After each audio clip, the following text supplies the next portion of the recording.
This episode is sponsored by State Farm. Choices are great. Like with your podcasts, you get to choose what you want to listen to.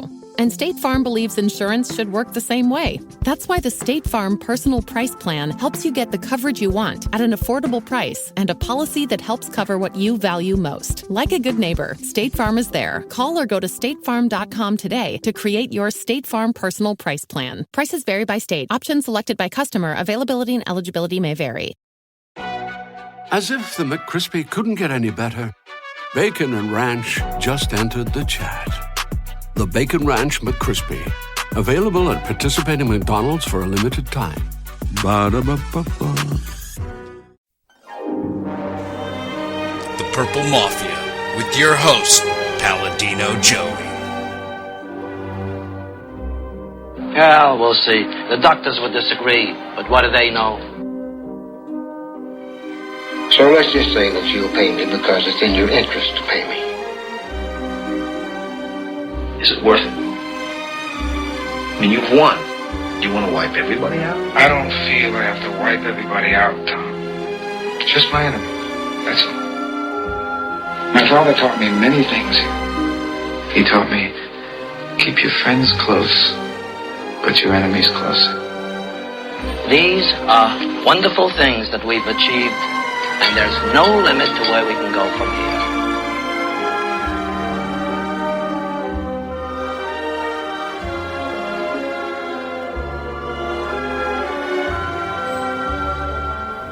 here. Welcome to the family here on Purple Mafia. It is Wednesday, September the 4th, 2013. This is episode number 144 of Purple Mafia. I'm your host, Paladino Joey, or Joey Awajan. And Purple Mafia is available on the sportstuff.com and on iTunes. I thank each and every one of you always for downloading and listening to this show. It is a great pleasure to be on once again for yet another season preview. Joining me very shortly will be the very Dylan Richardson that you hear at the beginning of the introduction. The very Dylan Richardson that is the executive producer and creator of the sportstuff.com. So I'm really looking forward to this. This is going to be fantastic, and I hope you are as well. Also want to welcome the listeners of Dakota Sports FM. That's right, Dakota Sports FM. Thank you again, Travis Crines, for having us a part of your network as well. Thank you so very much. Someday maybe we'll call this the Purple Mafia Network. Yes. But yep, the flagship website, thesportstuff.com. Thank you always again for having us. Yes, so as mentioned, this is the season preview. This will be the 6th season preview, NFL season / NFC North, whatever you want to say. NFC North heavy. We are also going to, we're going to predict how many wins and losses the teams in the NFC North will have, that being me and Dylan Richardson, of course. Then, of course, obviously the Minnesota Vikings, heavy Viking talk, of course. And we're going to make predictions at how things are going to go in the AFC and NFC. Particularly playoffs. We're going to talk about the two teams that will kick off, we'll call it, in the AFC and NFC championship games. And on to who is going to meet in the Super Bowl and who will, in fact, be the champion. Last year, I was successful picking the Baltimore Ravens. Dylan had the San Francisco 49ers winning last year. Almost got it, but I wound up with the Ravens. Almost called them the Raiders. Yeah, right. Raiders, Super Bowl. Yeah, well, long ago in the galaxy far away. Not now. So, yes, to the point. Yes. Normally, from here on, normally we're going to have like the mailbag segment, like Twitter and Facebook page and all that good stuff for Purple Mafia will be generally at the end of the show. But in this case, this is a special edition. So for the sake of the show being more organized and for it to it just works a lot better this way, plain and simple, because when Dylan's on, we just go.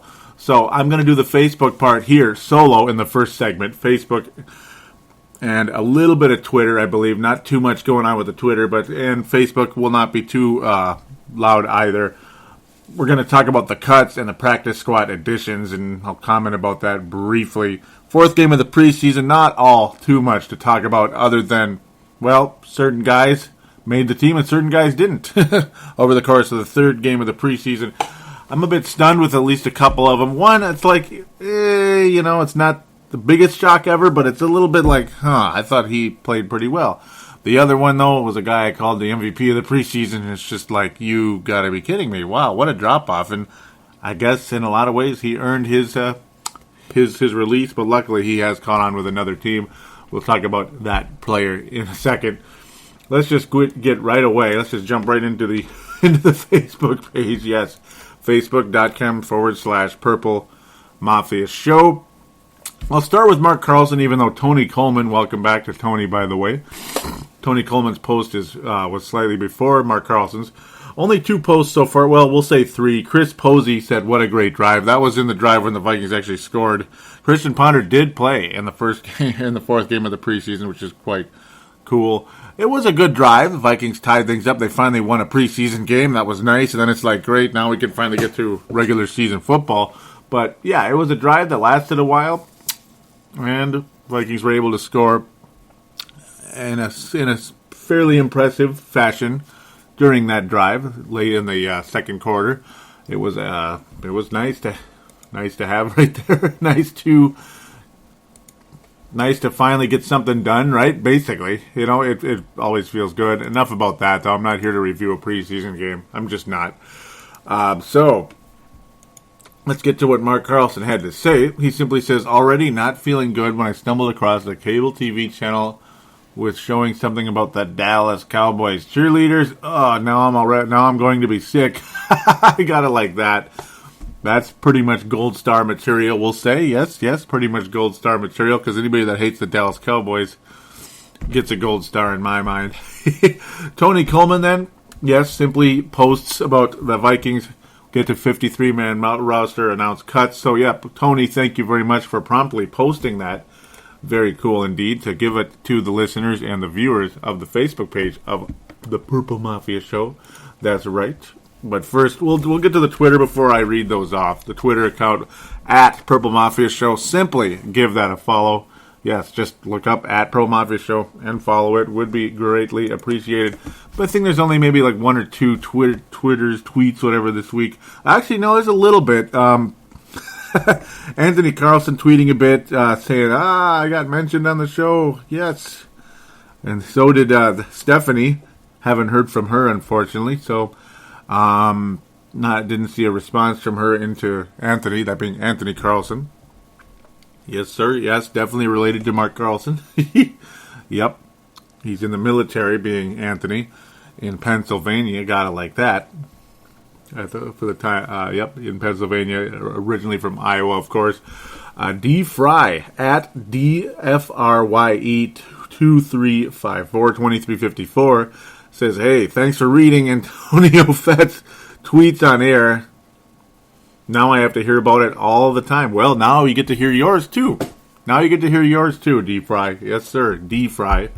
Welcome to Purple Mafia Show. He's a Bears fan, so you can join Dylan in that category there. So, yeah, I mean, you're going to hear from a Bears fan on this show. Yes, so don't be shy, D Fry. Keep tweeting. Very cool, and don't be afraid to listen either. I was basically having a brief conversation with him, saying I take it he enjoyed it, and then he said, Fry says, yeah, you could say that. He just and Anthony saying he likes to rub D Fry's bare nose in it. You gotta like that and it's good stuff. So hope you guys enjoyed the little shout out there. Very fun. Antonio also saying, or Anthony saying, he's not 100% convinced this Vikings team is ready for the season. Lots of gaps need filled and lots of cleaning house to do. Yeah, that's very true. It's very true. Unfortunately, it's a bummer. It really is. Yes, sir. Justin in Rochester, actually, a couple of earlier ones. A bit of back and forth with him. He said Mission Meadowlands. Yep, he said a little satire, but hey, obviously the quarterback and defensive backs scare Justin in Rochester, me as well. No doubt about it. Justin in Rochester saying, by the way, you mentioned me on the show, then never got back to me. Did I miss it? No big deal. Just wondering if I'm losing it.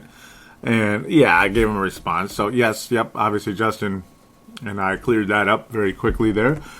Yes. Justin saying he can't wait for the coming show, and someday I hope to prove worthy to sit in with you. Yeah, man. There's not much proving worthy you have to do, really, as long as you have knowledge about the game and are comfortable talking about the Vikings. Yes, it's always a good thing. Yeah, I mean, and you can always call in, too, as well. That's always a possibility. Always welcome. Yes, sir. So, back to the 53-man cut. So now we are done with the quote-unquote mailbag segment. Forgive me again for copying the Judd and Dubé show, but then again, mailbag is a pretty common word, I suppose. So the players that got waived last Saturday, yes, were tight end Colin Anderson. Then here's the one that upset me a little bit. Maybe not too upset, but I was a little bit down about it. Joe Banyard. What? Yeah, Joe Banyard did not make the final 53-man, unfortunately. I was a little bit disappointed about that, but it's just, again, one of those things. I guess they still like Matt Asiata. Matt Asiata is back. He is on the team, and, of course, the talk is obviously Matt Asiata's special teams play a bit better than Joe Banyard, and that's just the way it goes in this day and age. If you're not going to be like a major playing time type player, you better be really good. You know, if you're not going to be like a first or second string, especially first string type of player, you better be pretty good on special teams. And if somebody else is better than you, well, you're gonna have issues. So, but the good news is Joe Banyard will be in the Magnificent Seven, who were signed on the practice squad. So Joe Banyard still will be wearing purple, just not on Sundays yet. Okay, now on to the next one. We got 17 more to stay here. Safety Brandon Bishop. Offensive lineman Travis Bond. O-line Travis Bond, 7th round pick, cut. Yeah. Cornerback Brandon Burton, and here is a biggie right here, a biggie. Wide receiver Stephen Burton. Ouch. Stephen Burton, a guy who was tearing it up the first 2 games of the preseason. Looked like this guy had a lock on this roster. Oh, good, he is the 5th receiver, but still, I mean, it's again, he was a draft pick a few years ago. It's not like he's just this random guy who came out of nowhere. Stephen Burton looked pretty good, and he got himself cut with those poor routes. He gave Ponder, and we'll call it an unearned interception, because those do exist. They don't show up in the stat sheet, but they do exist if you're somebody that follows the game closely, we can say. So that a bit disappointing there. Just a little bit. Everett Dawkins, defensive tackle Everett Dawkins, another 7th round pick, gone. Yeah, really. That's 2 7th round picks gone. Granted, 7th rounders are kind of, they're kind of a dime a dozen, I suppose, but still. Safety, Darius Eubanks. Cornerback, Bobby Felder. Yeah, bummer. But the good news about him, it's an IR thing. It's an IR thing. Bobby Felder, still protected, still a member of the club, but was on waivers. He could have been claimed, but was not. Stephen Burton was claimed by the Jacksonville Jaguars. Oh, goody. But at least it's an NFL team. Barely. Barely an NFL team, the Jacksonville Jaguars. We take that. We say that. We say NFL very, very carefully when we talk about the Jacksonville Jaguars, don't we? Yikes. Tight end Chase Ford got himself cut with some really poor play late in the preseason. Offensive lineman Brandon Keith, defensive tackle Anthony McLeod, unfortunately for him. And here's another notable, and I feel bad for him because he got a tongue. He got a chewing by our special teams coach after getting called for holding on a very long Stephen Burton touchdown kick return, which helped cost Stephen Burton Marcus. We'll just say Marcus Sherrill's run probably cost Stephen Burton a position, and maybe Bobby Felder as well. We'll see. Yep, Marcus Sherrill's 109-yard touchdown return, which helped the Vikings win the game, by the way. But I'm just saying. But yeah, Stephen Burton's touchdown was nullified because Tyron McKenzie was called for holding, and I remember the chewing he got. It was pretty embarrassing. He looked kind of down and out. Yeah, I mean, he did not look like he was feeling all too good about it, and I wouldn't either. I mean, wouldn't that... It's like, oh, goody, now I'm going to get cut. But special teams coordinator Mike Prefer, a very respected coach in the NFL. Some people say he's going to be a head coach someday. Well, you could say that about a lot of people, but it's just one of those things. Unfortunately for Tyrann McKenzie, he was cut. Hopefully he resurfaces somewhere. A pretty good player on special teams, but just things didn't go well this preseason. It just didn't work out. Best of luck to Tyrann McKenzie there. As we continue to bounce around like craziness here. Offensive lineman Kevin Murphy, defensive tackle Spencer Neely, defensive end DeAndre Reed, who wound up on the IR as well, so he's still a member of the Minnesota Vikings. Thank goodness for him in that case. Rodney Smith, our popular guy, wide receiver, also wide receiver Adam Thielen, and defensive end Collins Uko, yep. Gotta like that one. Gotta like that name. So, the guys that are on the practice squad, Travis Bond and Everett Dawkins, back with the Minnesota Vikings. So, those two 7th-round picks are back on the practice squad, so I'm sure they feel better. So, they were cut, but they were protected, thank goodness. Joe Banyard also on the practice squad. Chase Ford, a well-liked tight end, but there's a lot of tight ends, of course. He's back on. Kevin Murphy's back. Rodney Smith is back, and Adam Thielen is back. The two wide receivers that are very, very well liked by a lot of us fans that like to find those sleepers out there. You know, those sleepers, those guys that, hey, I know more than you about football. He's gonna be really good someday. Just watch. But no, it's not even about that. I mean, I was a big fan of Marcus Sherrills hopefully making the team, and I remember when he got cut, but was brought to the practice squad, and then the next year made it, and he's been on the Vikings for, I believe, this is his 3rd year playing on Sundays now, so very cool watching Marcus Sherrills, who was kind of he was a decent player in the Gophers, yet winds up being an NFL player. Very cool, very good for him, Marcus Sherrills. Not a very good defensive back, but a hell of a special teams player, and that's basically why he's in the NFL. Plain and simple. If you can play special teams, there is a place for you to play on Sundays. Yes. So that will conclude the Facebook page, the Twitter, and of course the cuts and all that good stuff. Time to get on to the legitimate, full-blown season preview with Dylan Richardson. But first, gotta remind you to call in to the phone lines when you can. 209-736-7877, 209-736-7877. It is a voicemail. Remember to treat it as such. Mention what show you're calling into, which is, of course, Purple Mafia. Or you can just say, hey, Joey, which a lot of people tend to do. And there you are. You can join me on air. You'll be famous. Yeah, you'll be famous for a minute or two or three. And there you go. You gotta like that feeling, don't you? Well, with no further ado, I will send you to break, and then you will hear me with the man, Dylan Richardson. Skol Vikings, let's win this game. Skol Vikings, honor your name. Go get that first down, then get a touchdown. Rock 'em, sock 'em, fight, fight, fight, fight. Go Vikings, run up the score. You'll hear us yell for more. V-I-K-I-N-G-S. Skol Vikings, let's go.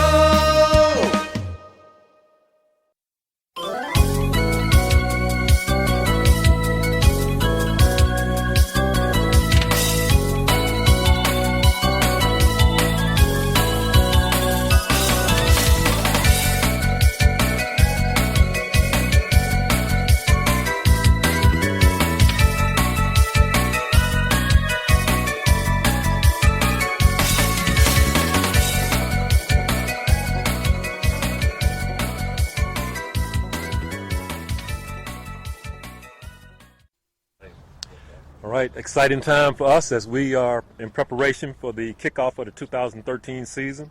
We were able to pare our roster down over the weekend.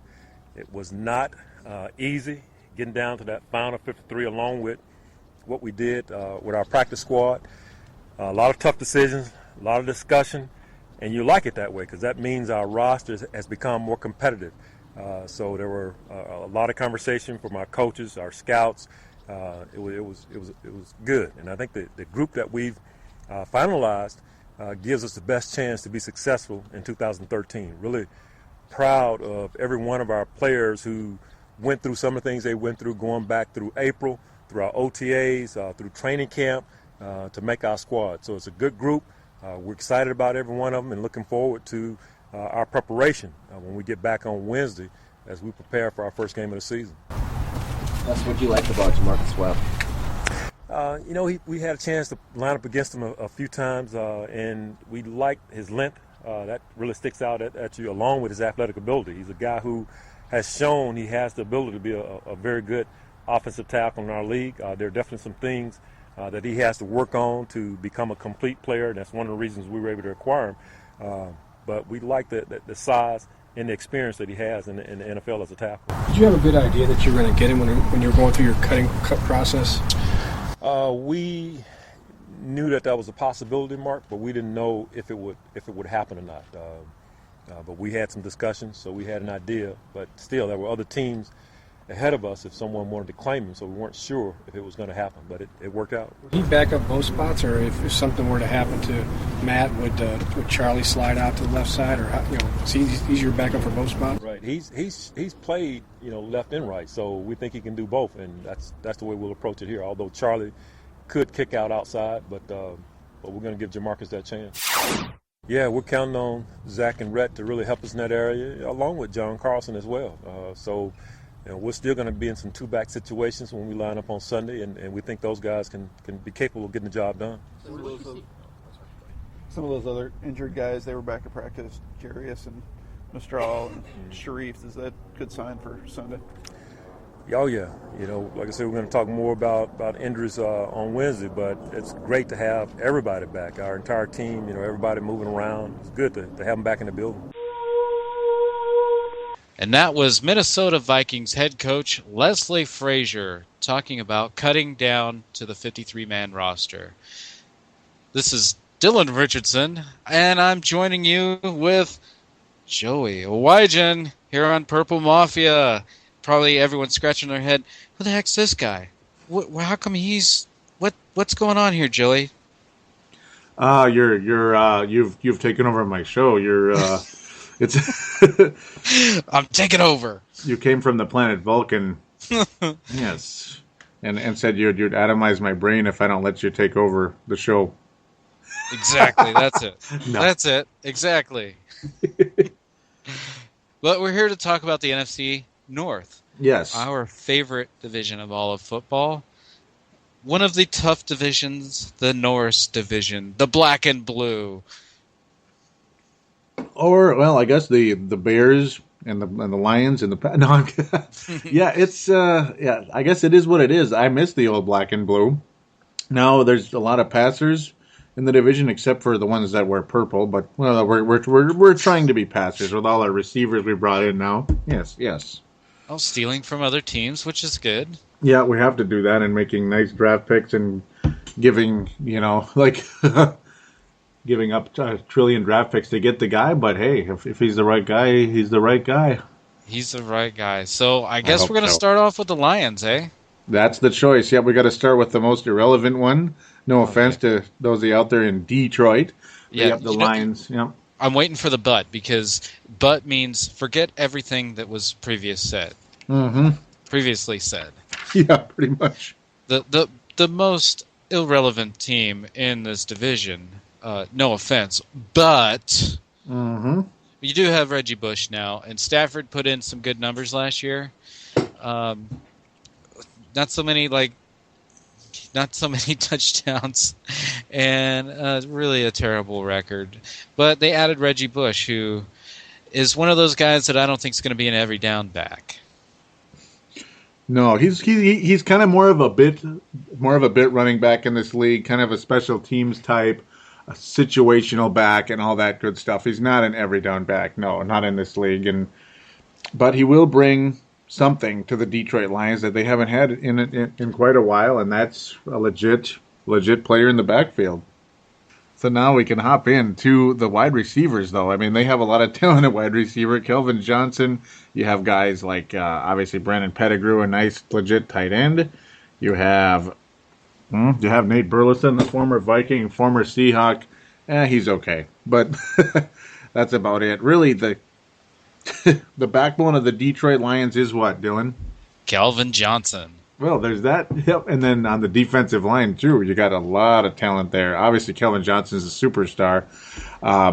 Matthew Stafford passing for 5,000 yards, just about, but almost no touchdowns.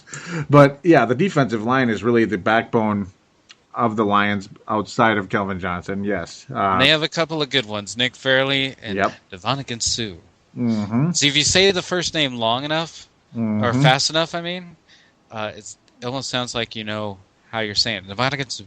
Yeah, it's like who? Sue. Yeah, you know Sue. Devonican Sue. Dominican Sue, yep.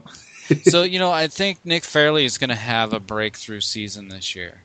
I think he's gonna be one of those Pro Bowl types he'll get to play because I don't think they're making the playoffs. So he'll get to play in the Pro Bowl, I think, along with Devonican Sue. He's the killer. The notorious bad guy.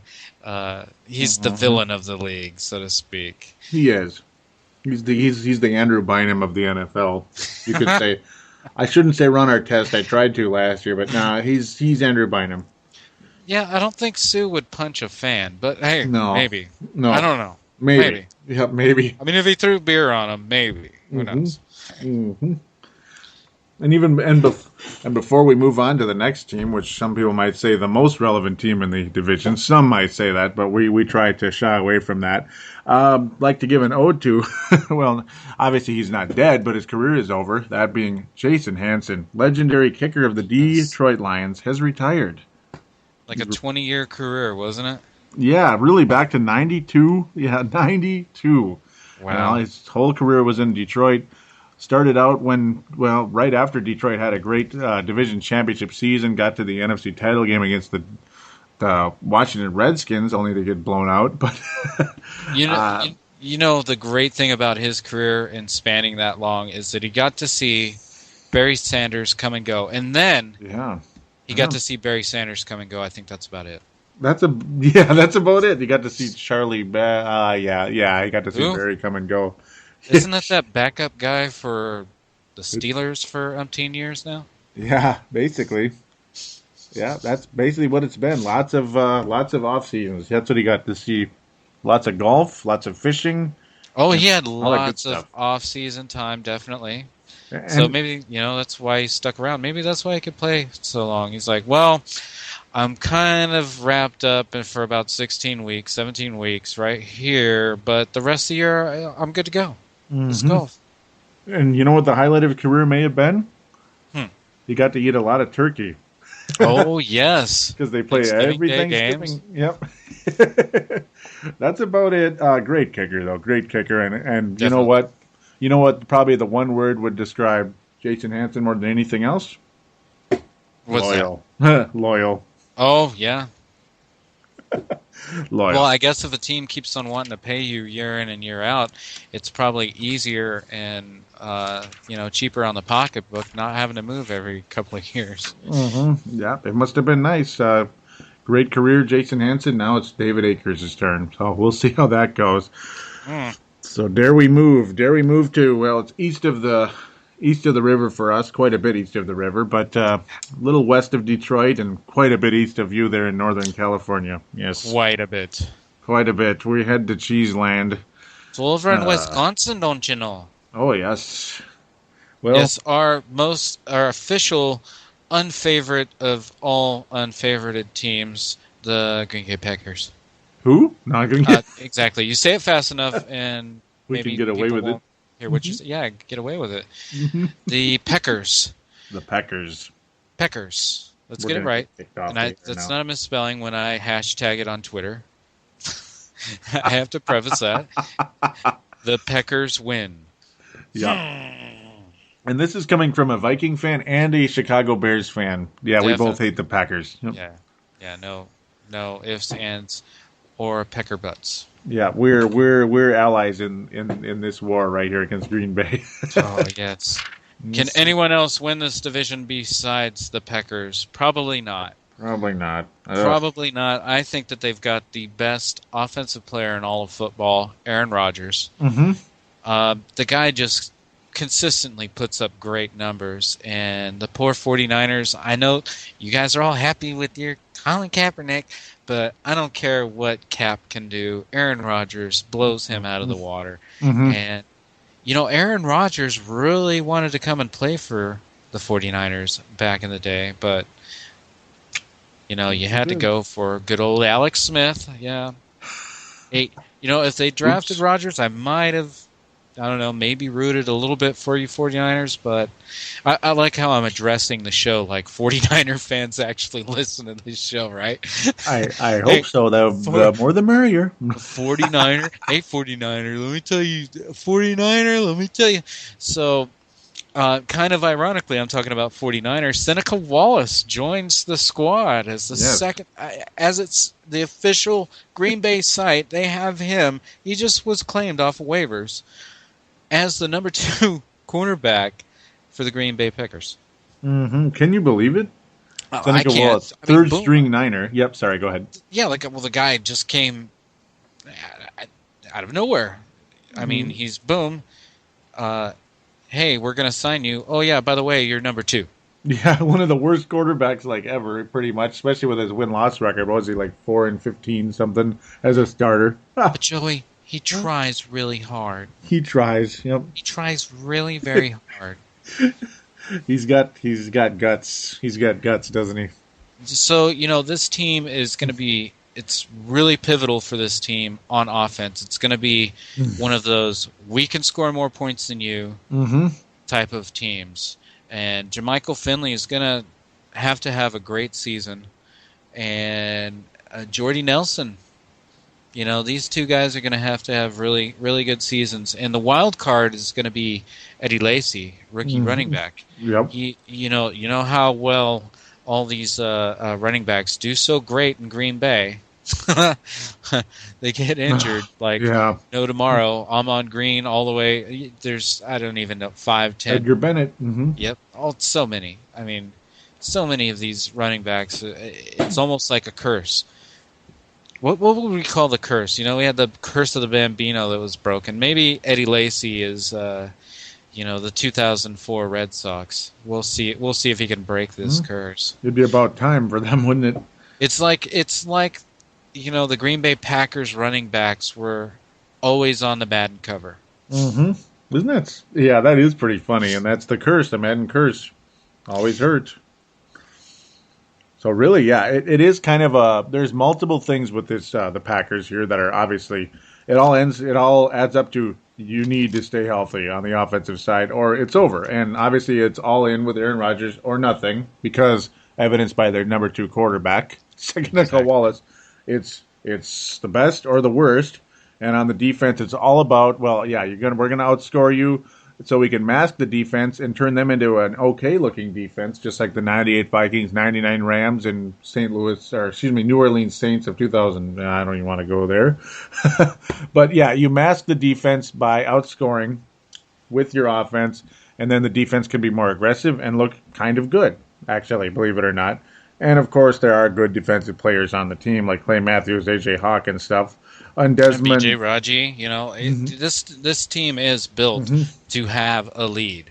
It's kind of like the old Peyton Manning days over in Indianapolis where, they get the lead and they can just pin their ears back and we know what's coming on. First down, you got to throw. Second down, you got to throw. Yep. With the exception of, a screen pass or, a draw play, teams are going to have to, throw the ball in order to beat Green Bay because they're just going to light up the scoreboard. Mm-hmm. That's what it's all about. And I was kind of joking about and Desmond. Oh wait, he's here now. But no, I mean that is what it's all about. Force the quarterback to keep throwing, and the defense is going to look better, and they're going to get more turnovers. And there you go. Exactly. Yep. A la Saints and Vikings and Rams and blah blah blah. Yeah. Look out for the Clay Matthews hair sacking you. Oh man, that blindside hits. Mm-hmm. Yeah, it's going to be yep. I mean, so yes, most likely the division champions, Detroit. Well, I think we both. I'm leaning towards 5-11 with their record. Just to throw that in there real quick, so we could have win-loss records for these teams as we predict. Yeah, looked at their schedule. I'm seeing probably about 4 wins in their future. Which one? Detroit? Wow. Detroit. Oh, that's yep. Remember, we were talking off mic for a little bit. We'll call it off mic. Yeah. Wink, wink. Inside joke there. Yeah, exactly. Well, we could come clean. We actually did the show. We made it all the way to the end, and something crashed, and we lost the entire thing. I really hate this computer. It's all my fault too. I hate it. I'm still using it. Go figure. That's all right. We're not going to lose it this time. We're both recording, so we have a backup of a backup. So we're good to go. You know what I'm like? I'm like the Packers. I'm trying to outscore. I'm trying to mask the bad computer by outscoring the computer here by having such a good show that I won't screw up. Yeah. Yeah, this is going to be like one of those Colts teams where we're just going to run the score and the defense is going to be fine, but they're going to get stuck in those situations where they're not going to have the lead, and that's when this defense is going to struggle. Yep, and that's what happened against the 49ers. Exactly. So I think it's going to be hard for them to actually stop the run. I think the pass they're going to do all right with. Yeah, it's going to be a they're probably going to win the division, but after that it's going to be hard to say what they can accomplish. I'm still going to go with 11 wins just to be safe. Obviously, if somebody gets hurt, somebody of significance gets hurt, they're going to be 6-10 or something. But that's all we can all hope for that, I suppose. Yeah, it's definitely. This is you could say this for probably over half a dozen or the entire NFL. You're 1 or 2 injuries away from going from first to worst. Really, I mean, obviously, if Aaron Rodgers goes out, Seneca Wallace. I mean, that's a steep drop off. Steep drop off. They may if you even lose Jordy Nelson, that's going to be a hard thing to come by. And who knows with Jermichael Finley? That guy's always getting injured. And on the flip side, I mean, Clay Matthews, AJ Hawk, these 2 guys have been injured, and BJ Raji has as well. So, the injury bug, if it bites, like it tends to do in Green Bay, and somehow they get along with it. I don't think that's going to be the case this year. There's too much of a steep drop-off between the number 1s and number 2s. Yeah, it's going to be, that's the whole key. I mean, it's all about the first team. The first team is great. The second team is not. That's just how they're built. Exactly.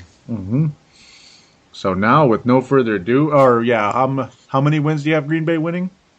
I think you're right in there. I like them for about 10 to 11 wins, 11 being the best. 10 to 11, yep. Yeah, that's where I think they're going to go, and they're going to win the division here. Yeah, me too. Unfortunately, I really hate saying it. Sorry, Viking fans. Obviously, we know who we are, but we need a better never know. There could be a pleasant surprise. Remember last year I said, hey, you never know. And look what happened last year. They made the playoffs. That was awesome. After a 3-13 season, they made the playoffs. See, what a great contingency plan. When you're on a show, just say you never know. And so when the team does good, you look smart. Yep, that's what it's all about. So you never know. The Bears might go 12-4. Okay, but they also could go 6-10. But they might go 12-4. They could be worse than the Lions. Who knows? There's so many different ways that this could go.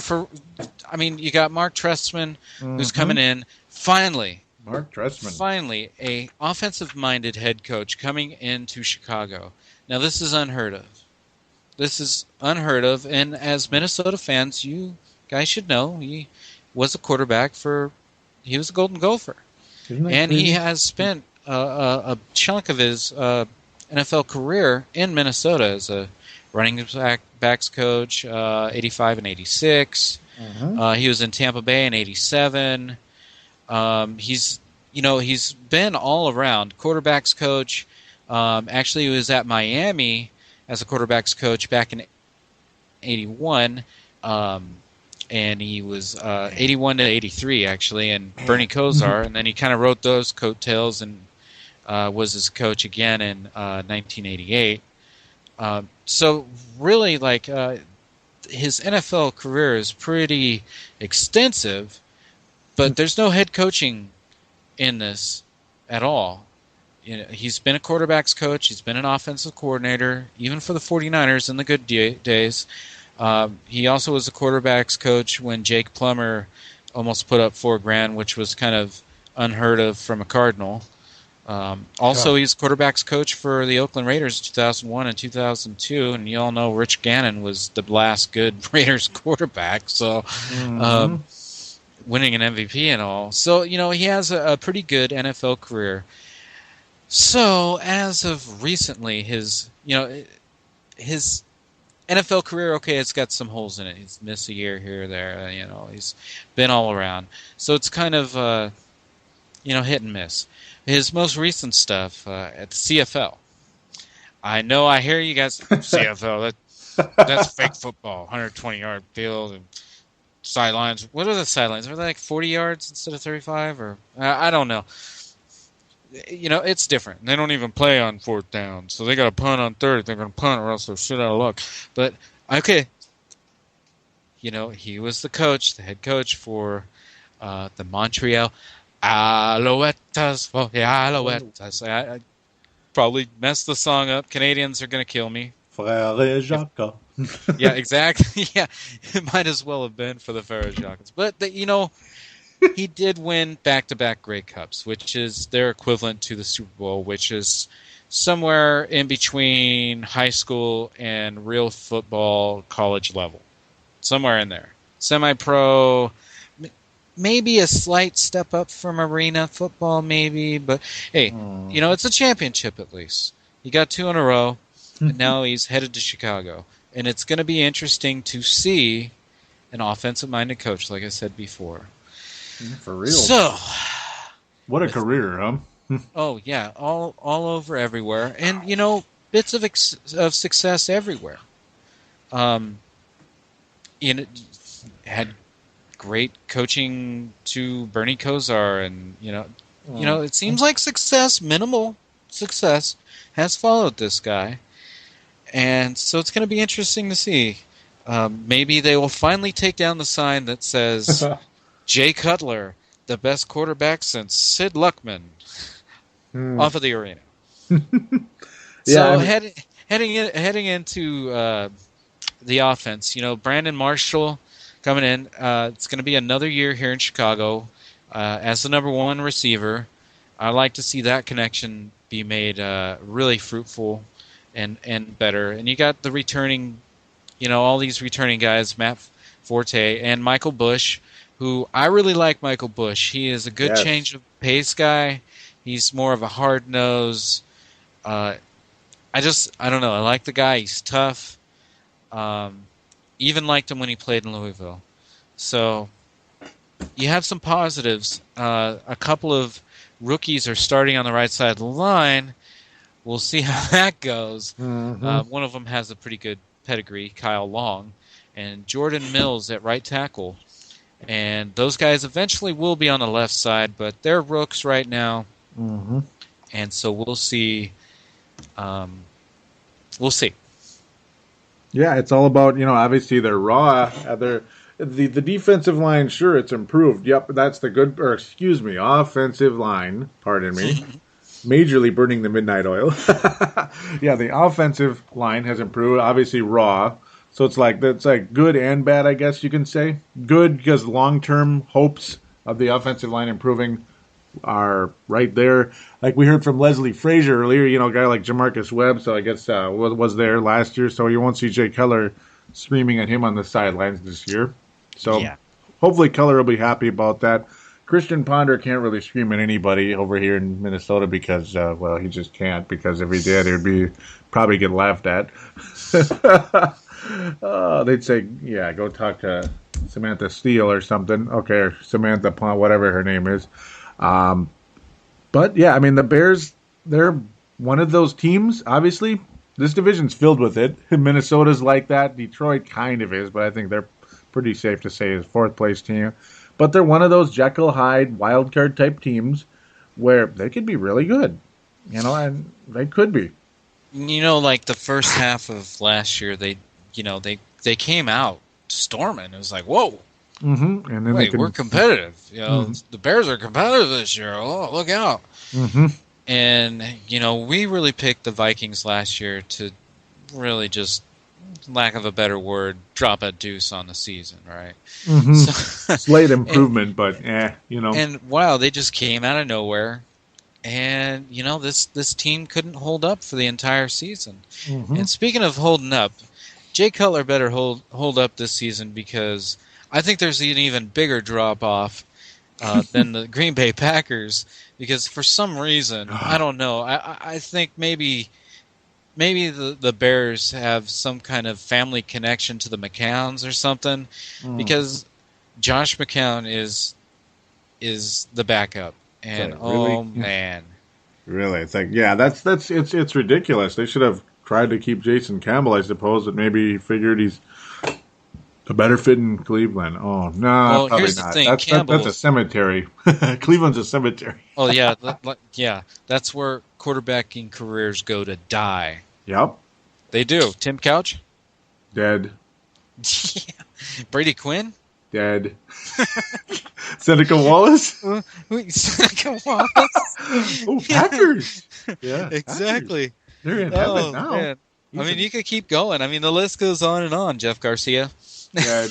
Yeah, especially the expansion Browns. That is the most worthless franchise I've seen. And we've seen a lot of bad football teams like the Jaguars. There's a lot of junk in the NFL. Buffalo Bills, look at them the last, 18 years. But yeah, welcome that to Cleveland franchise. Yuck. Welcome to Cleveland. Our best quarterback was Bernie Kosar. Yeah, and that was the old franchise now known as the Baltimore Ravens with 2 championships. Those sons of guns. Baltimore. Mm-hmm. Baltimore. Not the Colts, believe it or not. And that name still sounds cool today. So, the offensive line is finally on the up and up. Kind of worried about the entire right side being rookies. But there's the but word again. But you're going to have to roll that dice sometime. And what's better than the first year? You got to figure that Mark isn't going to get fired this first season. It's going to be kind of we'll see where we're at. And if he figures out Jay Cutler, well, here we go. The Bears will be in the postseason. They will. If he can get Jay Cutler to be what, well, a lot of people hoped he would be, especially in Chicago. Because obviously Chicago has struggled at the quarterback position forever. Obviously Minnesota's been doing that pretty much forever, other than some one-year wonders over 25, 30, 40 years before, after Mr. Tarkenton. It's been tough. In Chicago, it's been tough. They finally get a legit name, but he's kind of a nut. Yeah, kind of. Actually, you know what? I heard that he's going to be a little bit calmer this year because he switched from the generic insulin. Ooh, there it is. Back to the name brand shit. Well, why didn't you do it before, Jay? Come on. No. Maybe there will be less yelling on the sidelines. Oh, poor Jamarcus Webb. He should sue. So on the flip side of the ball, you got some of the usual suspects that you tend to see from every Bears defense. Julius Peppers, obviously the big man on the right side of the line there, and Lance Briggs. Lance Briggs, he's kind of getting there in age. I mean, this is going to be his 11th season. And I don't know. Urlacher's gone. That's a huge hit. I mean, I don't care. He was declining, but still, he was the Billy Badass of the squad. And I'm keeping the jersey no matter what. In fact, I still have a brown jersey that's framed because I loved him. It was a bromance. It was a bromance, man. A bromance. But so filling in his spot, John Bostic, the rookie. He played most of the preseason. Preseason doesn't mean anything. I understand this, but he played as the starter for the entire preseason. But the Bears are going to go with DJ Williams. So I'm wondering if they saw something that they didn't like in pass coverage or something to where They just don't think he's ready. But I really think that he's going to be taking the majority of the snaps. John Bostic is going to be taking the majority of the snaps this season at middle linebacker. Yeah, because DJ Williams is going to be more of the veteran Band-Aid for the time being, while Bostic gets acclimated to the NFL, and when he does, there it is. Here's the middle linebacker spot. Yeah, and it's the highly touted like that middle linebacker. It seems some way somehow they're like, well, we're going to take care of this position and nothing else. Quarterback. No, we got a middle linebacker. We're good. We don't need a quarterback. Yeah, sounds like it sounds like certain teams out there, doesn't it? So go ahead. I was going to say maybe the way the Vikings tried to pursue Urlacher in the offseason, like we need a middle linebacker. Yeah, we'll be talking about middle linebacker of the Vikings fairly shortly here. Kind of a nice story there. I don't know. Is there a plane that's going to be arriving in, I don't know, New Mexico or something, and maybe we'll do the whole Favre thing all over? No! Well, we could, but now he's gotten to that point. It's just a little bit too old at this point. So, I've got to mention another one of my favorite players, Charles Tillman. Now, this guy is another one of those, but he can't tackle, or what? This guy is a ball hound. I mean, he's going to strip it. He's going to punch it out. He's trying to get the turnover on you. And he's been quite successful the last few years. So it's always fun to watch this guy, and it's like, how in the heck did he just do that? How did that happen? And then you got the times where the ball hits him right in the hands. It's like, oh, that's why you're not a receiver and you're a cornerback. Oh, man, you had it. 10 forced fumbles by Charles Tillman. Peanut Tillman. Excellent season for him last year. And if he keeps doing that, the Bears could be dangerous. They absolutely can be. It's one of those funny teams. We've seen it time and time again with the Chicago Bears over the last several years. You got 9 wins, 7 wins, 11 wins, 8 wins, and 10 wins. It's all over the place. The team could be in the NFC title game, and they could be fishing. Real wild card is the whole coaching situation. Real wild card because who knows? This could be, it could be just a great season for the Chicago Bears. It could be a turning around season, or it could just be one of the worst decisions ever made. Time will tell. That's basically what it's all about with the Bears coming in with this hire. Lots of experience, but no guarantee, Exactly. That's basically what it is. So, wins and losses, where do we go with the Bears? I will say 8-8 just to be safe, because it's like, is it 6-10? Is it 10-6? We'll just go with 8-8 just to be safe. Yeah. Right in the middle. We'll call it good. Right in the middle. Right in the middle. I don't think you're that far off. There's some X factors that could make it less or worse. I really like them in that 8 to 9 win range. Mm-hmm. 9 really being the ceiling. Yeah. I don't see much more than that. I think that they could be competitive for the wild card for a little bit. So anywhere in that range of 1 below 500 all the way to +1. But I don't think this team is really going to bust out this season. But you never know. Mark Trestman, we'll see what happens. You get a real vanilla look in the preseason. And obviously no one plays for the full 4 quarters. So it's going to be a wait and see. And Major Wright, love the name. Mm-hmm. Need to start playing better. Major Wright, love that name. Play better.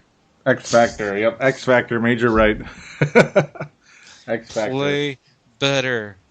So, without further ado, what everyone's been waiting for. I mean, you're listening to the Purple Mafia right here. Minnesota Vikings. Joey, tell us what we need to know, what we want to know.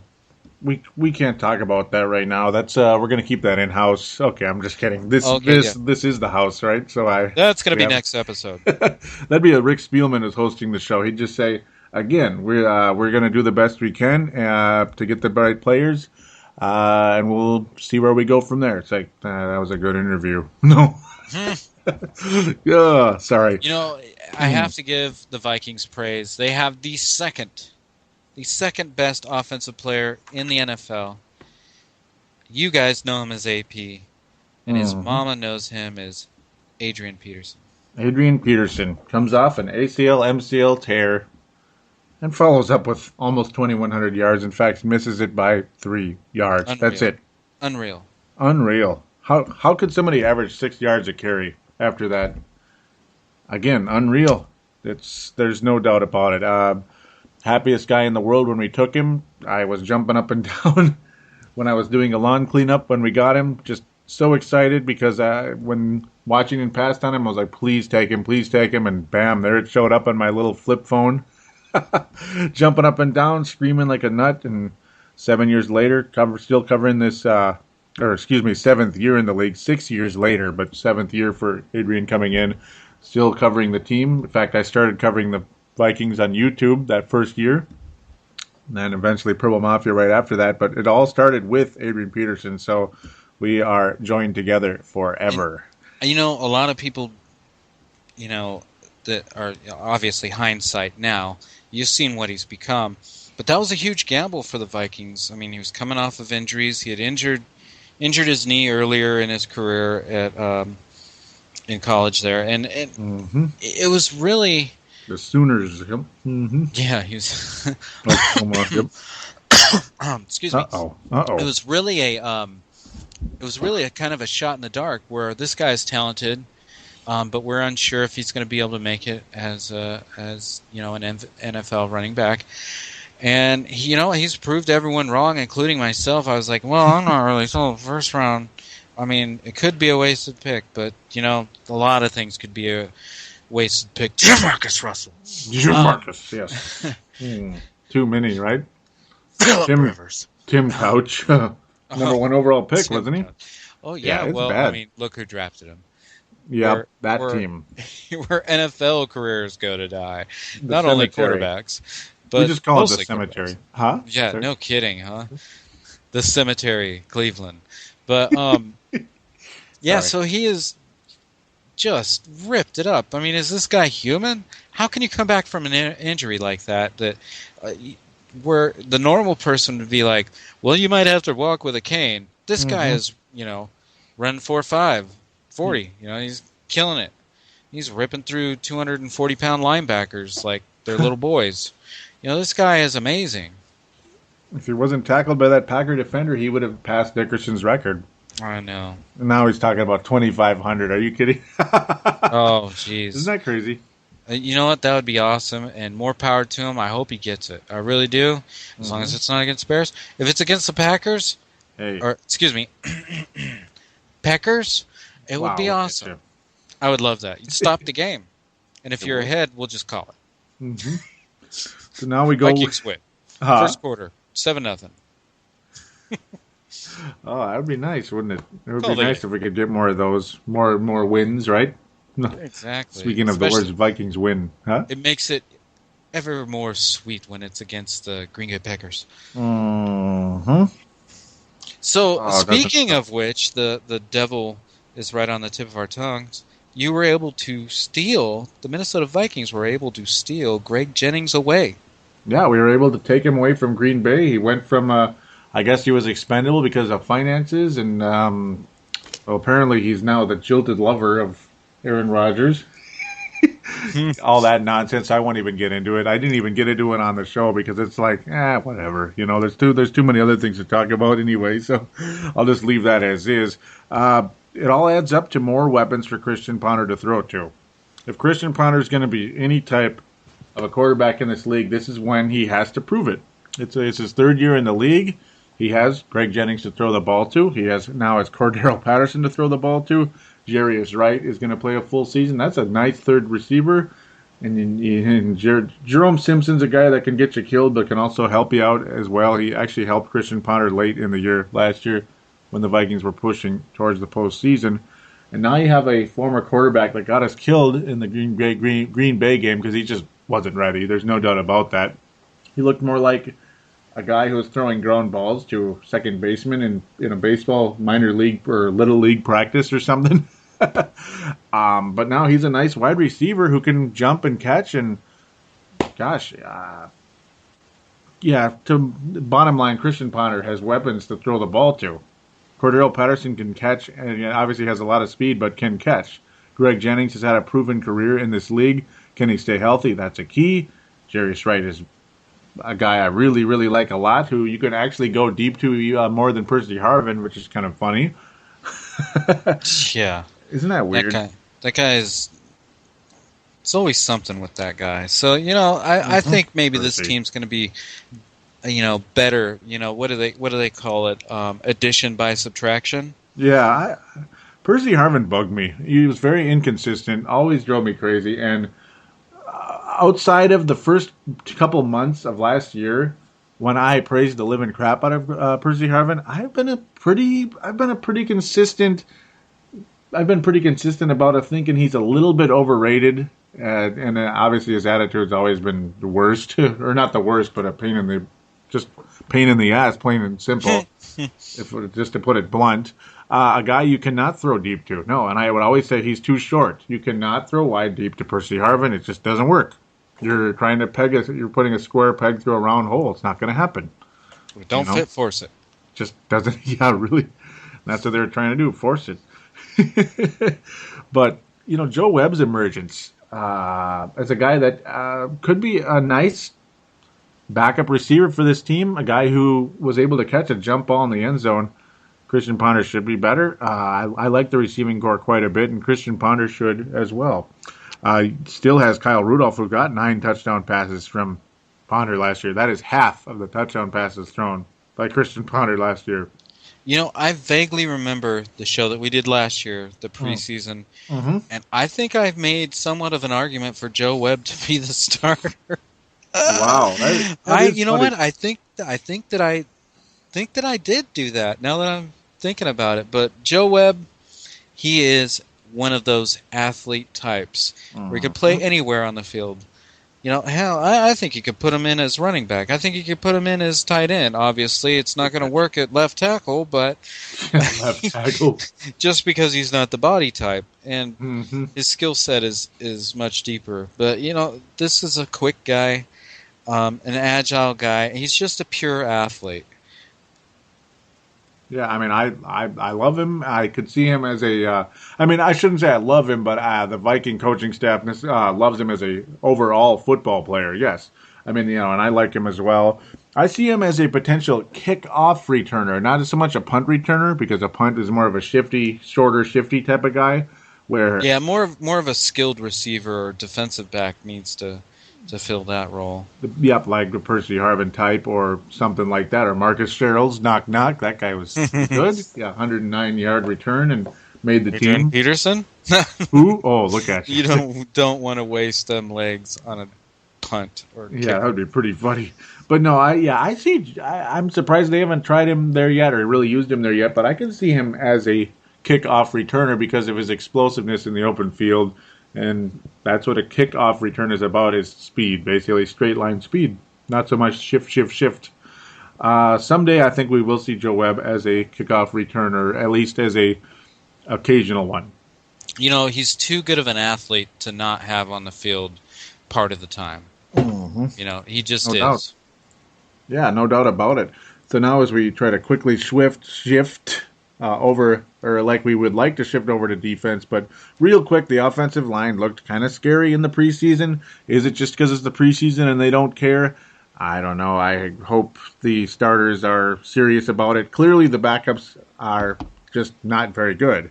In fact, 2 7th-round picks from the Vikings were cut already. They were both, actually one. Travis Bond was already cut, 7th-round guard, already gone. Basically, the backup offensive lineman situation is pretty rough. The starters didn't look too good in the preseason either. Hopefully, that's not a harbinger of what's to come. Sometimes stuff like that is. We shall see. Defensively, Kevin Williams is going to be out for a while, unfortunately, due to Joe Looney's cheap shot on his knee. Good job. Thank you so much for that, Mr. Looney. It wasn't malicious. Well, supposedly. Yeah, we'll just let Yeah, we'll just go from there, I suppose. Jared Allen in a contract year, quite probably the last year on the Vikings. Same with Kevin Williams. It's going to be interesting to see what happens. I think both of us see Jared Allen having a very strong season this year. Will it be because of because he was injured last year in his shoulder? That was one of the reasons he may have struggled last season. I was saying, Jared Allen, this guy is a beast. Mm-hmm. He's kind of a strange guy. Yeah. Strange guy putting up strange posters in his training camp room. And you know what? That was 2010. He had a Jay Glazer on Fox Football Daily. Took some video in there, and he had a Taylor Lautner poster up there, and he's got an unbuttoned shirt. And then he also had the Twilight movie poster hanging in his room in 2010.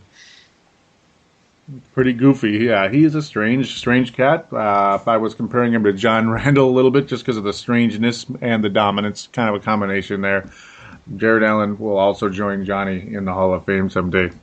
I think most definitely. You can't keep that guy out. He's going to be a first ballot.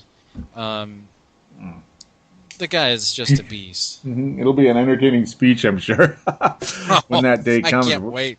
I can't wait. That's going to be pretty good. And will he be wearing a camo hat? Mm-hmm. Maybe. Yeah, probably. We'll find out. But you know what? The NFL could use more guys like this. It really could. I mean, the guy is funny. He's off his rocker, but it's all in good fun. This guy, he gets out there, plays his heart out, just rips it up, and has fun with it. Mm-hmm. He does. There's no doubt about it, and he's been a fixture here in the Twin Cities since he got here in 2008. I'm sure Farzine misses him, unfortunately for him. Kansas City Chiefs. So we'll be hearing about the Kansas City Chiefs at some point because, yes, Mr. Farzine, yes, is a name we'll be hearing again on the sportstuff.com. That's yes, right, yeah. Very Farzine cool. is coming back for another season of the Chiefs Zone. I'm very excited after a year's absence. Mm-hmm. So there will be another NFL show Welcome to join back. you. Welcome back. So Iowa fans will be happy because Iowa likes Minnesota and Kansas City. So there you go. People that live in Iowa, that is.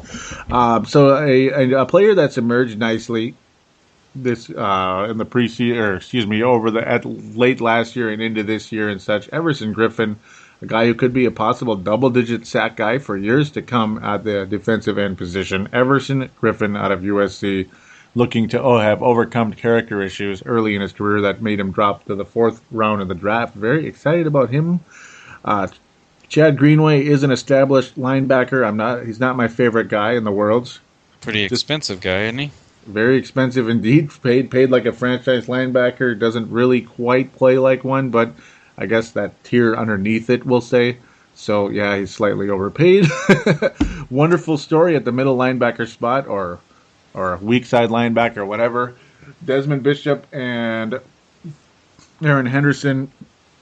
Desmond Bishop was, first we'll go with Aaron Henderson here, was put in the middle linebacker position by default in the offseason because it's like Jasper Brinkley sucks and he's on Arizona. That's basically fill in the blanks there.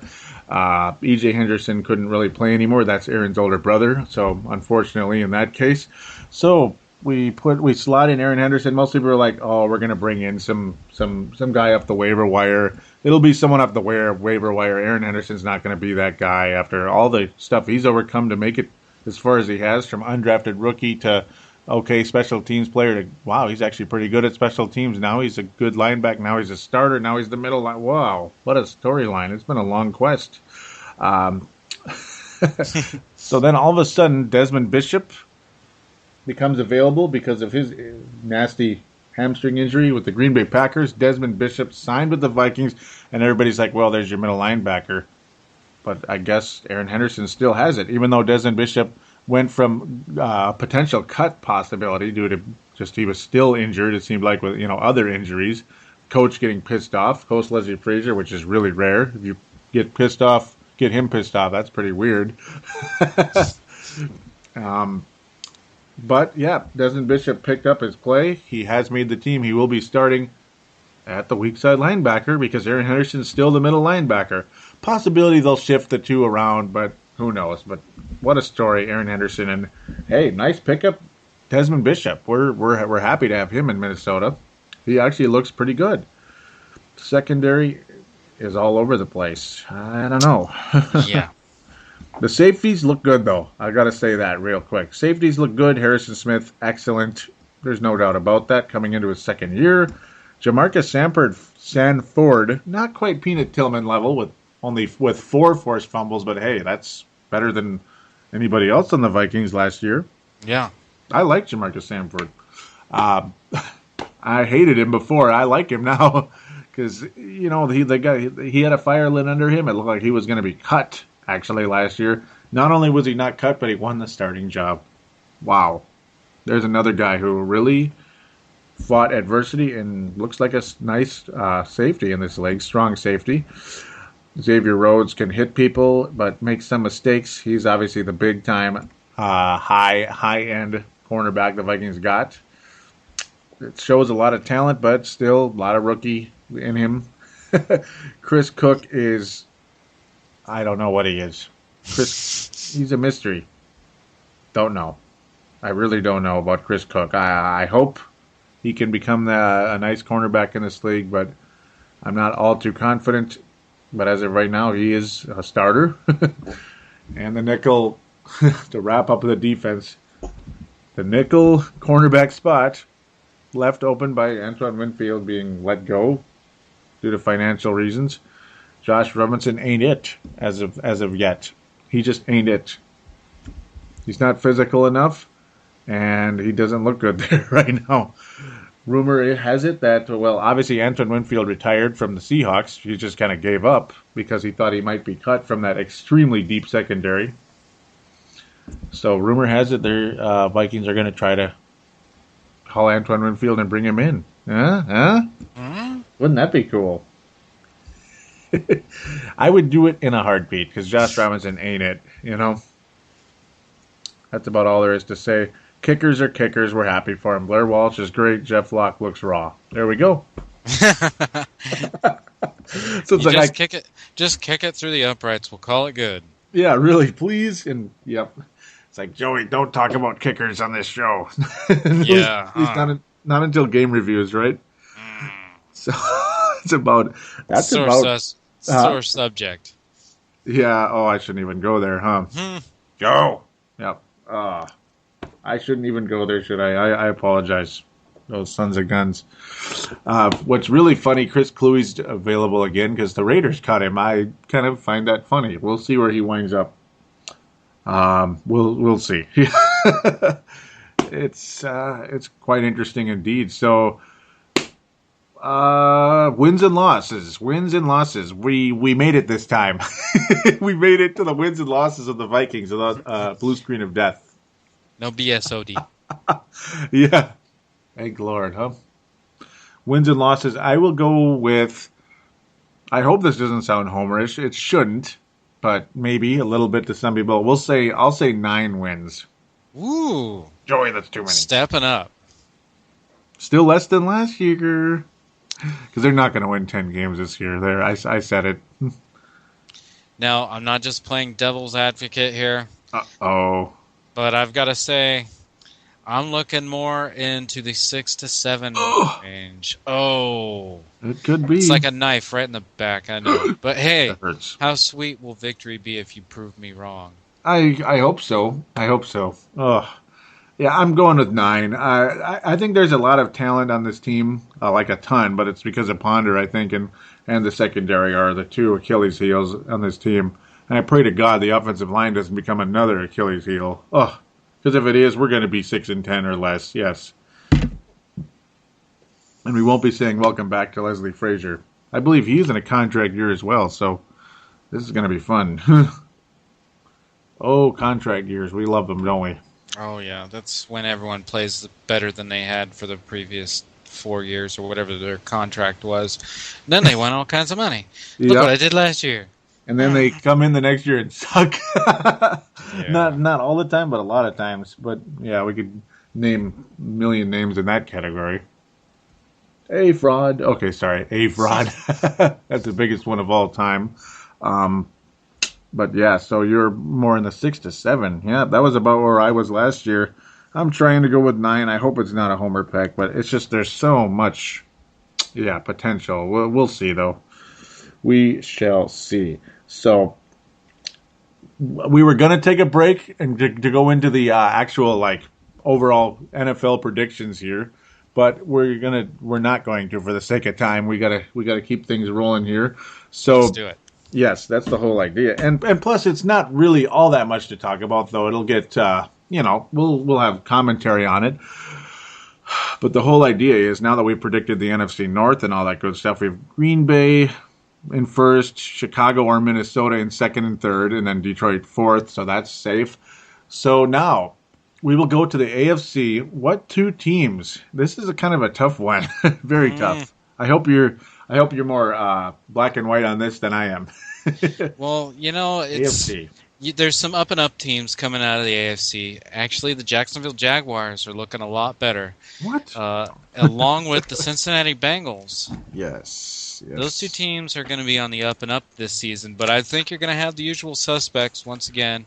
New England Patriots. I think the Baltimore Ravens are going to have a more competition with the Bengals being on the up and up, and believe it or not, the Steelers are as well. Ouch. So I think the Steelers, I think they could be a sleeper team. Houston Texans didn't quite get it done last year. I picked them to go to the Super Bowl, and I think actually win. I think you had San Francisco. You had them beating Houston. That's what it was. Yep. Yeah, because NFC team. But the Indianapolis Colts, they're going to be my shocker team. I think that they're possibly going to win this division and make it all the way to the Super Bowl. Holy cow. I like the Indianapolis Colts. I think that a lot of what's going on there, it really resembles like the 99 Rams. They could be the next coming of the greatest show on turf. So if they can score enough points to win, if they're going to have to score, I don't know how, outscore their non-defensive playing ability, I think they're going to be in there to win it.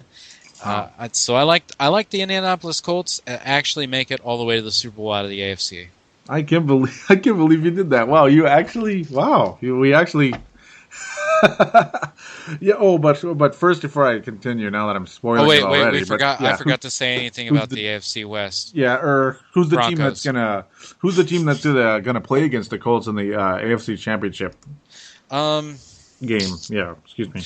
Yeah, it all depends. You know what? Let's say Broncos. I'm going to say Broncos, Colts.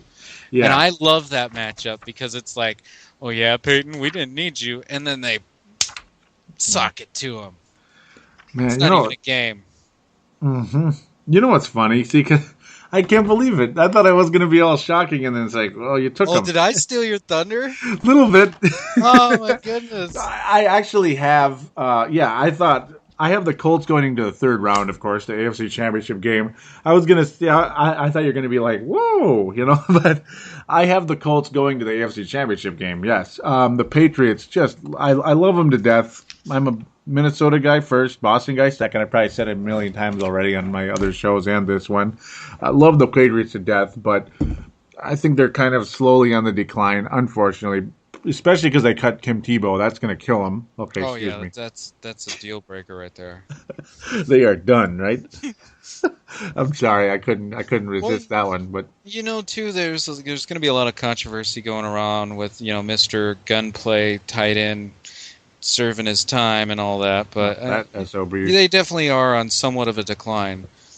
They can pop out of nowhere too. That Belichick is notorious, and it's funny that we're talking about a team that's into decline that's going to win their division. They probably are. Yep, it's hilarious, and I've never, I never even got around to Aaron Hernandez in this show. Can you believe that? I'm actually saying his name finally. Well, I think everyone's heard enough about him. Yeah, that's partially why. I try to slow down with all that over the top crap. Yeah, I get tired of it too. So yeah, I had the Colts in the AFC title game, not winning it, but because I didn't want to be as gutsy. But wow, like I guess you took it, so there you go. That's a good thing then. So one of us has them in. That way, it won't be all the way. I kind of picked Denver by default to go to the Super Bowl. To go to the Super Bowl, I didn't. Yep, to go there. A lot of people are saying right now, Joey, that's the safe pick. Yeah. It totally isn't because it isn't. Because Peyton Manning has a history for screwing up in the playoffs, having great regular seasons, and then be one and done in the playoffs. Mm-hmm. So I do like that pick. Yeah, thank you. Yeah, I mean, I hate the Steelers, and that's not news. I don't really see them getting super far. Patriots, again, I've said the decline word already. Houston, I don't like them, and it's not because I don't like them as like I hate them. It's more of I don't like their chances, is what I'm trying to say. They just don't get the job done, and we've seen it too much. They're like the Jaguars were for years. Like, they're going to the Super Bowl, and then they don't. Last year was their window. It's done now. Yep, exactly my point. That was their window. It's like Brian Schaub. Who? Nah, Brian. Whatever, right? Where's that guy? Yeah, I don't trust him. Nah. And you know what? ESPN will put some like obscure numbers, and he has the greatest winning percentage when you've got a hangnail on your left toe. Mm-hmm. Oh wow! It makes him look awesome. It's a joke, isn't it? He's one of the greatest. Look, he's got a better percentage than Brett Favre. I hope he does. No, I'm kidding. Yeah, he was one of those annoying statistical phenoms, wasn't he? Drove us crazy. So with that said, I have the Miami Dolphins going. Okay, I'm just kidding. It is Denver. Miami, I wish, right? That'd be nice to see them finally get good. But anyhow, for the sake of me babbling too much, yes, Denver wins the AFC. Off to the NFC we go. Ooh, are you ready? Are you ready? This is actually a lot harder. I mean, Vikings. you would think with my ballsy Indianapolis pick, it's harder to pick from the NFC because you got a lot of things going on. I think Dallas kind of makes somewhat of a resurgence in the NFC East. I think they win that division. We just talked about Green Bay Packers. They're always in the mix. Up-and-coming teams, obviously the New Orleans Saints are going to be back with full force. Mm-hmm. Going to have everyone back, and you're really going to see how much having your for-real head coach back is going to make a difference with this team. 49ers and Seahawks, the surprises for the last couple of seasons from the NFC West are legit contenders now. These are real teams. And who knows, St. Louis is hanging around. They've got a pretty good quarterback. He's up and down, but they're hanging around there. They're quirky. Mm-hmm. Yeah, it's one of those waiting for someone to get hurt, waiting, and the Atlanta Falcons pretty much are, they're right there with the Saints. I think that's going to be one of the tough divisions in the NFC South. It is. So, drum roll, please. For the NFC Championship game, yes, I like San Francisco against the New Orleans Saints. Ooh, that would be very entertaining. That'd be a very entertaining game. Ooh, so you have the Saints with the resurgence. I like the Saints. I like their chances this season. Wow, that is going to be fun. See, I am going with, yep, that whole Super Bowl loss syndrome. Oh, they're done. Teams that lose the Super Bowl, they go like, not San Francisco. No. This team is not going. This team is not going down at all. At all. They are going to be back in the NFC Championship game, without a doubt. The team that is not going to be back in the NFC Championship game, well, by default, is the Atlanta Falcons. Matty Ice, Matty this, Matty that. I got in a extremely heated argument with some asshole, to make it very blunt, on another Viking board, who happened to be a Packer fan, and I didn't even know he was a Packer fan until much after the conversation. Who tried to tell me? Yeah, he basically tried to tell me what an idiot I am for saying Matty Ice isn't worth the contract he got. The guy doesn't win playoff games. End of story. He's not Tom Brady, Drew Brees, Aaron Rodgers, any of them. so that guy can do something to himself. He was the biggest jerk I've ever talked to on Facebook, and that's extremely talented. I'm not kidding when I say that. Mad props goes to the troll that will remain unnamed. Oof. I haven't gotten that. I mean, he was the biggest. I was like, you know what? Your football education doesn't come up to my ankle, just in case he's listening. It doesn't. Yeah, son. Anyhow. Huh? Yeah, son. That's what I was going to tell him. I'm sorry. Yeah, I got pretty mad. So I can't believe I actually just said all that just now on the show, but I did. Anyhow, because they brought up Matt Ryan. Yeah, he's not a winner. He's not, and he will not get the team back to the NFC Championship game. With that said, it's like I have to pick this team, even though it's kind of weird in a way. But anything can happen in this league. You're gonna say the P word, aren't you? Which one? The P word, the Peckers. Nope. Oh, thank you. Yep, thank God. You can say right? any other name other than It's that. not. I don't care. It's weird in some ways, yet at the same time, it was a very, very, very sexy pick with a lot of people not that long ago. A lot of people before a certain guy got hurt for the 99 millionth time in his career. A certain newcomer who got hurt. The Vikings Northwest. What team was the Vikings Northwest? Do you know who that is? Where all the Vikings go? Huh? Vikings Northwest. Uh-huh. What team was that? Should I just say it? Yeah, just say it. You got me. Yeah, I'm sorry. Seattle Seahawks. Oh, no kidding. Yep.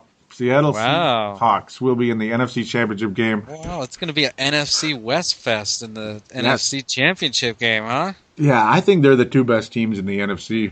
I think they are the two best. New York is a funny team. You never know what they're going to do, but not this year. I think within the next 2 to 3 years, the New York Giants will win a third Super Bowl with Eli Manning. But they just hang around, don't they?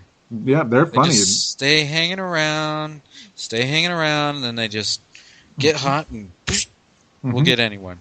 Yeah, and they'll be 9-7, but win every road game, and they'll knock the Packers out of the playoffs, which I'm all about. There you go. I think we both are. Go for it. Get that packet. Concrete jungle where dreams are made of. There we go. Yeah. That's that song. Okay, sorry. Yeah. Yep. I remember that song was playing when the Packers got crushed. That was pretty cool. But awesome.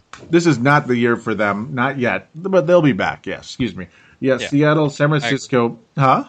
I agree. They will be back. Mm-hmm. Seattle will be the second place team in that division, which will give them a disadvantage in the NFC Championship game, what does that tell you? 49ers get a home game.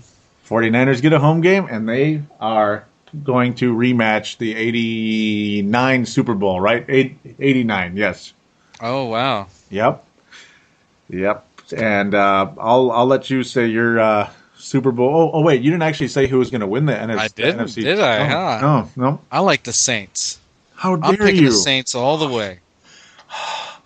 Oh, my God, you have a rematch of 09. What are you doing to me? I'm getting sick. Because we know what 09 was. At least we have more differences. Like, we're both picking the teams opposite. That's funny because we're pretty close again. Once again, we're pretty close. Mm-hmm. But yeah, I like a Saints-Colts, basically somewhat of a rematch game with a better winning quarterback behind the Colts there. Mm-hmm. And who... Oh, wow, that's going to be something. Yep. So now that we're at that point, I have Niners and Broncos. You have, wow, that's funny, Peyton Manning. And it is kind of funny. You were saying, yep, so who is going to win your Super Bowl there? Super Bowl 48. Normally. Huh? Normally. Mm-hmm. Well, see, I'm kind of tipping my hand before I wanted to make the big reveal. Everyone knows that probably for the last decade or so, I've always picked NFC teams to win. But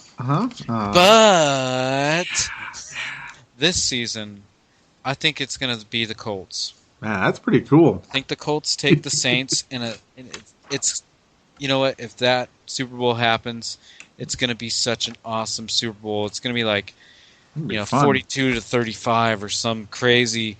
It's going to be a high scoring.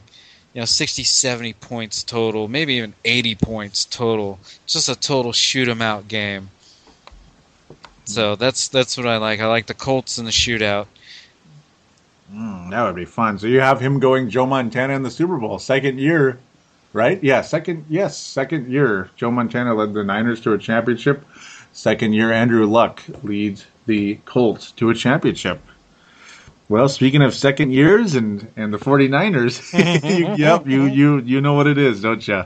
I already know. A rematch of the 89 Super Bowl and a victory once again for the San Francisco 49ers. They will join the Pittsburgh Steelers in the immortality trophy case of 6 Super Bowls, in my humble opinion. Yeah, I have San Francisco being the first team in quite a long time to go from losing the Super Bowl to winning it. Colin Kaepernick, of course, being that second-year quarterback. Yes, doing it with Joe's team. Can you believe it? Yes! That would be something. I think, gosh, they would be the first team, I believe, to win the Super Bowl with 3 different quarterbacks, wouldn't they? Yeah. I don't know if I want to... Huh? Yeah, I do not... That's a tough one, isn't it? I probably shouldn't have asked that. You know what? Actually, I think the Redskins did. Oh, yeah, they were kind of spread out. Yep, Doug Williams and all that. Yeah, they were. Yeah, that's really spread out, though, too. Yeah, just like San Francisco was a little bit, or would be. Yep, a little bit. What was another one that was kind of a funny one? Oh, I'm blanking. Dallas had Aikman and oh, yeah. Staubach. Yep, Green Bay. Oh, they've had 3. There it is. There it is. Green Bay. Bart Starr, Brett Favre, and Aaron Rodgers. There it is. That's really spread out. Yeah, that's too far. It's about 20 years each time, or 30. But you know what? I don't know of any 30 years, team that came back from losing a Super Bowl to winning one the next year. I think there's one. I forget who it is. There is one, at least one in there. I'll tell you, if there's one, call into the Purple Mafia. Mm-hmm. Joey, how can they do that? I'm pretty sure they can do that by calling 209-736-7877, 209-736-7877. It is a voicemail. Do treat it as such. Mention you're calling in to the Purple Mafia Show or Purple Mafia, or just say, hey, Joey, how about them Vikings? Or how about them Packers or whoever, and how about them San Francisco 49ers? Yes. But I do know there is one because I remember hearing it, but I forgot who. I believe it was in the 70s. In the good old 70s. It may have been Miami, though. I don't think they lost one now. I'm screwed up. Raiders, I think, actually. Okay, I don't know. Boys? We'll dig it up. Who? The Cowboys? That might be. Because I think they lost one, didn't they? Oh, yeah. They lost one to Pittsburgh, right? Yes. Yeah, and they lost, and I think they beat Denver one year too. Yep. What's his name got the MVP? Is the only guy that ever get an MVP on the losing side. Was that Staubach? No, it was. I think it was a defensive player. Dang it! If Jim Towers was with us right now, he would know. He would. If he's listening right now, he's screaming in our ears. Jim Towers. Yep. Dylan, how can you not remember this? Okay, sorry. I love those shows that we did. Oh, yeah. A while ago. That was fun stuff. We gotta do that Blast from the past. Mm-hmm. Don't do it, Dylan. Oh, no. We're talking about dome field advantage. You're going to pick the Eagles to beat the Cowboys? I'll kill you. Oh, remember dome field advantage thing? Remember that pissed him off? The what? The dome field advantage. Remember that? He was pissed at us.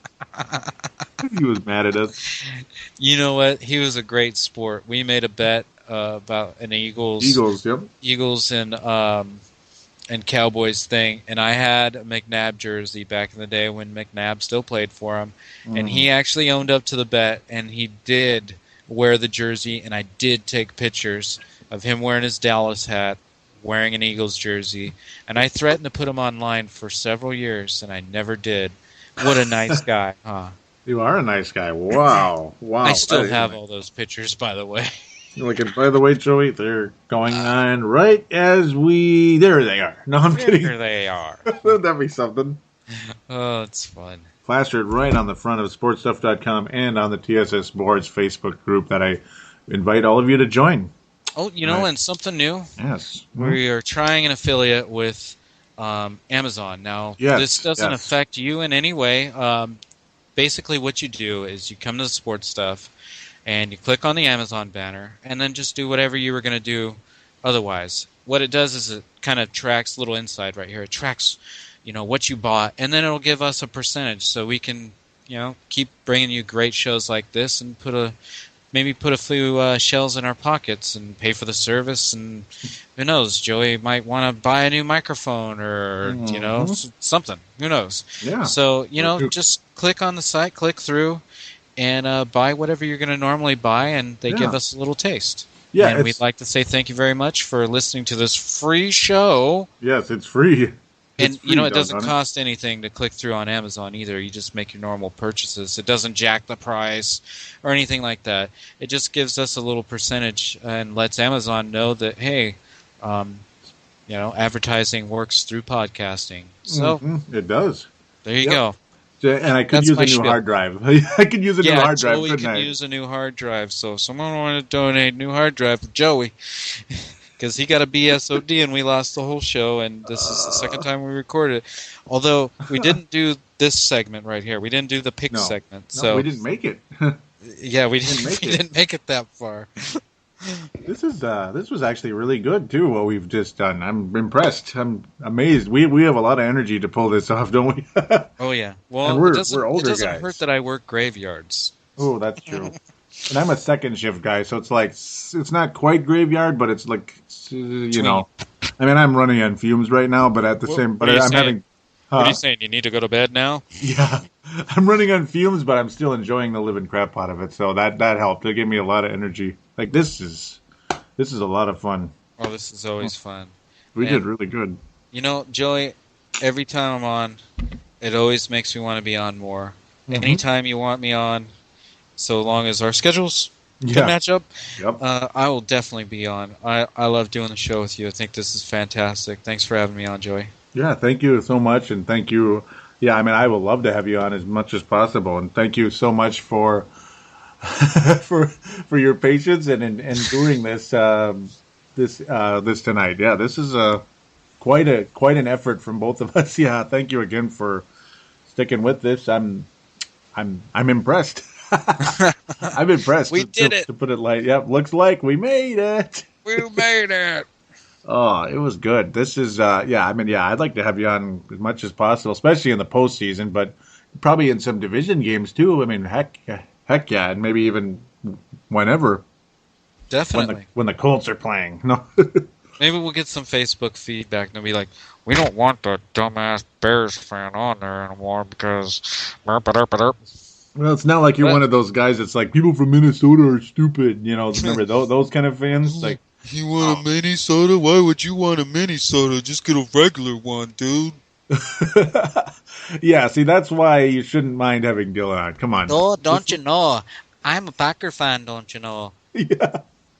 Don't you know? Eh? Eh? Oh, that's like a lot of accents mixed into one right there. I know. I don't even know if I did that right. It sounds like a Minnesota accent. Exactly. See, that's how I screw it up, because Wisconsin... See, I live in this place called California, okay? So, like, Minnesota and Wisconsin stuff is kind of like the same accent to us over here. Okay, brah? Yep. Yes, it is. Wanna go hit the surf, brah? Shaka shaka na-na, brah. Anyways, we have officially jumped the shark, Joey. I think it's too late for us. I think it's bedtime. We need food. We need sleep. We need everything. But most of all, we need you to click on Amazon. Yes. Yeah, I mean, and it is that thing. Yeah, it's not spyware either, just so you guys know, too. Some of you out there that are a little paranoid about that, like my buddy Marcus the Forecaster and Timberwolves Explosion. Yeah, it's just a click through. It takes you straight to the front page of Amazon. Yeah, it's not a special store. It's nothing that we set up. It's just to let Amazon know where to direct putting our percentage, because we enticed you to come to Amazon and purchase products. Yeah, it takes 3 seconds, and Amazon's about as easy a place to purchase stuff. So, I mean, I do it all the time. Way before I saw the button there, now that I see the button, it's like, oh, God, yeah, I'm doing that from now on. You know what? Probably one of the better things to do is like bookmark it, or and then you don't So even if you don't go to the site, as long as you bookmark the link, then it's nice. It's the nice thing to do, and we'd like to thank you in advance. Please do it. Please do it. We're dying here. We're dying. All right. So with no further ado, thanks again so very much. I was so excited to do this. I can tell you you were as well. Oh, definitely. I love this stuff. I live for this stuff. I'm a sports nut. Don't just watch sports. Get involved. Get involved. All right. Yep. Get to that sportstuff.com. Remember to do that so often as possible. So thanks again, and thanks everybody for listening. And we will be back with some legit football game reviews coming up next week.